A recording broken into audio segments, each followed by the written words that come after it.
اعضای خانواده، دوستان، همکاران و یار عاطفیمان برقرار می‌کنیم. بر اساس این 7 عادت شکل گرفته باشد، تبدیل به یکی از همان روابط سالمی می‌شود که نیاز اساسی بشر امروز است. حال ممکن است از خود بپرسید چطور می‌توانیم این رابطه را نابود کنیم؟ این کار به راحتی و با 7 عادت کشنده‌ای که نام می‌بریم انجام می‌شود. انتقاد کردن، سرزنش کردن، شکایت کردن، غرغر کردن، تهدید کردن، تنبیه کردن، باج دادن برای کنترل دیگران.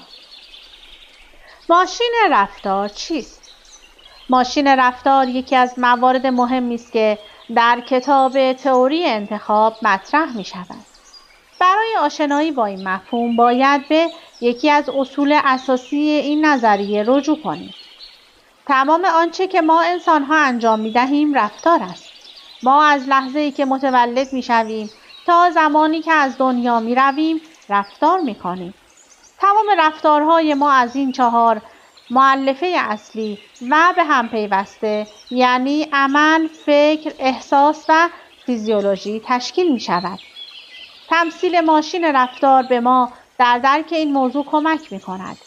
اگر رفتارمان را مانند یک ماشین در نظر بگیریم که 4 چرخ دارد، 2 چرخ جلویی، عمل، راه رفتن، خندیدن، فریاد زدن و حرف زدن و فکر، تحلیل کردن، استدلال کردن، خیال پردازی هستند.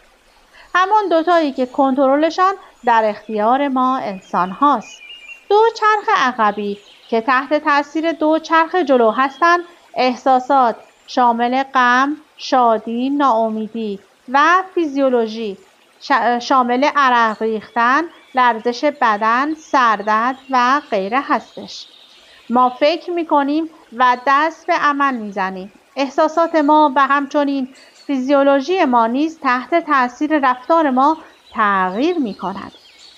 اگر ما انتخاب کنیم که به مرور خاطرات خوبمان بپردازیم یا کاری را انجام دهیم که از آن لذت می‌بریم، احساساتمان نیز تغییر می‌کند و در نتیجه آن فیزیولوژی و حالت بدن نیز تغییر می‌کند.